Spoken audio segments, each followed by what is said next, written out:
ഞാൻ ഒന്നുമല്ലാതെ രാഷ്ട്രീയത്തിൽ നിൽക്കുന്ന സമയത്തും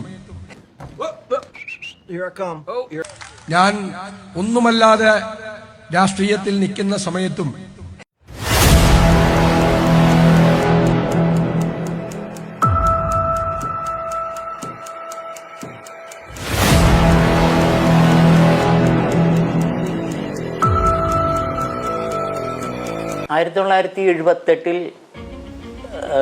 പ്രീ ഡിഗ്രി വിദ്യാർത്ഥിയായിരിക്കുമ്പോൾ ഞാൻ KSU താലൂക്ക് പറവൂർ താലൂക്കിൻ്റെ സെക്രട്ടറിയായി.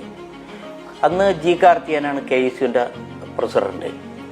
79-80 കാലഘട്ടത്തിൽ താലൂക്ക് പ്രസിഡന്റായി. 80 കാലഘട്ടത്തിൽ രമേശ് ചെന്നിത്തല KSU സംസ്ഥാന പ്രസിഡന്റായപ്പോൾ ഞാൻ എറണാകുളം ജില്ലാ സെക്രട്ടറിയായിട്ട് തിരഞ്ഞെടുക്കപ്പെട്ടു. 7 വർഷക്കാലം ജില്ലയുടെ സെക്രട്ടറിയായി. അതിനുശേഷം വടക്കേക്കര നിയോജക മണ്ഡല യൂത്ത് കോൺഗ്രസ് പ്രസിഡന്റായി വർക്ക് ചെയ്തു ഒരു 5 കൊല്ലക്കാലം. അതിനുശേഷം യൂത്ത് കോൺഗ്രസിൻ്റെ എറണാകുളം ജില്ലാ ജനറൽ സെക്രട്ടറിയായി 2004 വരെ പ്രവർത്തിച്ചു. അദ്ദേഹം എറണാകുളം സിറ്റി ഹോസ്പിറ്റലിലെ ഒരു ജീവനക്കാരനായി മാറുകയാണ് ചെയ്തത്. 91-93 കാലഘട്ടത്തിൽ 1000 രൂപ ശമ്പളത്തിലായിരുന്നു എറണാകുളം MG റോഡിലുള്ള സിറ്റി ഹോസ്പിറ്റലിലെ ജീവനക്കാരനായി മാറിയത്. ഇതിൻ്റെ ഇടയിൽ അദ്ദേഹം 91 കാലഘട്ടത്തിൽ പറവൂര് മണി ചെയിനായിട്ട് വന്നു. മണി ചെയിൻ എന്ന് പറഞ്ഞാൽ ഇദ്ദേഹം ഒരു ദാരിദ്ര്യമുള്ളൊരു കുടുംബമായിരുന്നു. സതീശൻ്റെ ഒരു അർത്ഥ ദാരിദ്ര്യം എന്ന് പറയാം. അപ്പോൾ സാമ്പത്തിക ബുദ്ധിമുട്ട് പരിഹരിക്കാൻ വേണ്ടിയാണ് അദ്ദേഹം പറവൂര് മണി ചെയിനായിട്ട് വന്നു. ഒരു 12,000 പേരെ അവിടെ ചേർത്തതിന് ശേഷം ചെയിൻ പൊട്ടിച്ച് മുങ്ങി.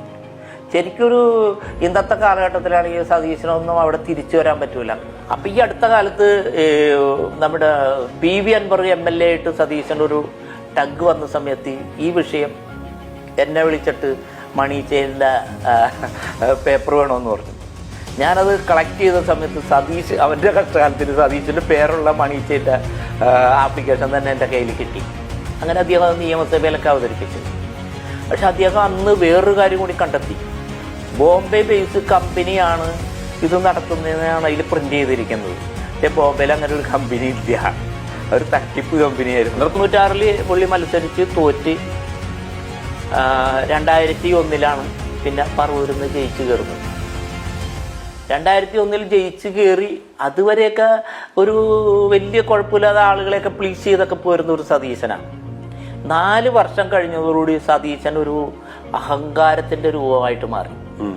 കാരണം ഈ 4 വർഷക്കാലം കൊണ്ട് അന്നത്തെ സിവിൽ സപ്ലൈ മന്ത്രിയായിരുന്ന കാർത്തികേയൻ്റെ പിൻപറ്റി നിന്ന് കേരളത്തിലേക്കുള്ള പർച്ചേസ് മുഴുവനും സതീശനെ ഏറ്റെടുത്ത് ഒരു 500 കോടിക്ക് മേളിൽ കമ്മീഷൻ സതീശന്റെ കയ്യിൽ വന്നിട്ടുണ്ട്. കാർത്തികേയൻ ഒരു കണ്ണടിച്ചു കൊടുത്തു എന്നാണ് എനിക്ക് തോന്നുന്നത്. എന്തായാലും ഇവന്റെയിലാണ് പണം വന്ന് പെട്ടത്. പണം പെട്ടത് അറിയാൻ ഇടവന്നെന്ന് പറഞ്ഞാൽ 1 വർഷക്കാലം അടൂർ പ്രകാശായിരുന്നു കാർത്തികൻ. മറ്റേ മന്ത്രിസഭ പുനഃസംഘടിപ്പിച്ച സമയത്ത് ആന്റണി മാറി ഉമ്മൻചാണ്ടി വന്ന സമയത്ത് അടൂർ പ്രകാശായിരുന്നു സിവിൽ സപ്ലൈ മന്ത്രി. അദ്ദേഹം വന്ന ഉടനെ തന്നെ മുൻ അഴിമതിക്കെതിരെ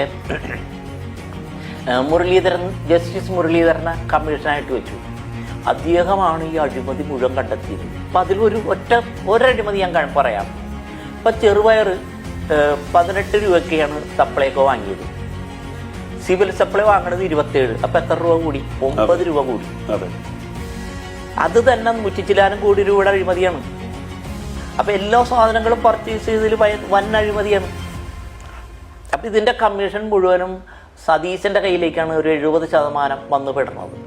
ഇതറിയാൻ കാര്യമെന്ന് പറഞ്ഞാൽ അന്ന് KT ജോസഫ് എന്ന് പറഞ്ഞ ഒരാളാണ് കേരളത്തിൽ ഇതിൻ്റെ ഏജൻ്റായിട്ട് സപ്ലൈ ചെയ്യുന്നതിൻ്റെ ഏജൻ്റായിട്ട് വന്നത്. അദ്ദേഹമാണ് ഇത് കേസായി മാറി. എന്ന് പറഞ്ഞാൽ മുരളീധരൻ കമ്മീഷൻ റിപ്പോർട്ട് വെച്ചിട്ട് ക്രൈം ബ്രാഞ്ചിനോട് അന്വേഷിക്കാൻ പറഞ്ഞ് ക്രൈം ബ്രാഞ്ച് അന്വേഷിച്ചുകൊണ്ടിരിക്കുകയായിരുന്നു. അപ്പോൾ ആ ക്രൈം ബ്രാഞ്ചിലെ ഒരു ഉദ്യോഗസ്ഥൻ ജയകുമാർ ആയിട്ട് ഞാൻ സംസാരിക്കാൻ ഇടവന്നപ്പോൾ ജയകുമാർ പറയണം, എന്തൊരു കളറാണ് സതീശൻ. ഞങ്ങൾ കർണാടകയിലും ആന്ധ്രയിലും തമിഴ്നാട്ടിലൊക്കെ ചെന്നപ്പോൾ ബൾക്കായിട്ട് പണം കൊടുത്ത കാര്യങ്ങൾ കർഷകർ പറയുന്നു.